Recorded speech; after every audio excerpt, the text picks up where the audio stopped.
শীতকালে আমাদের দিকে কিন্তু আটার নাড়ু বানানো হয়। শীতকাল মানে হচ্ছে খাবার দাবারের মাস। এ সময় পিঠাপুলি থেকে শুরু করে কত খাবার যে বানানো হয়, এই আটার লাড়ুটা কিন্তু আমাদের দিকে সবাই বানিয়ে থাকে।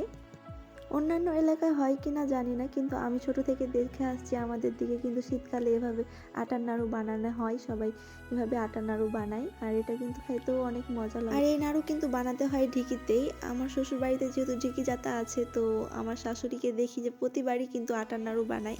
এই তো এদিকে আমরা আটার নাড়ুগুলো গল্প করতে করতে বানিয়ে নিলাম। আর সবাই মিলে কাজ করলে কিন্তু ভালোই লাগে, একা কষ্ট হয় না। আর ঢিকিতে চাপ দেওয়ারটাই একটা কষ্ট, কারণ এখন তো মানুষের অভ্যাস নেই ঢিকিতে চাপ দিয়ে নাড়ু বানানো বা ধান বানান। এখন তো সব প্রযুক্তির যুগ। যাই হোক, আপনারা কখনো এই নাড়ু খেয়েছেন কিনা তা আমার কমেন্ট বক্সে জানাতে পারেন।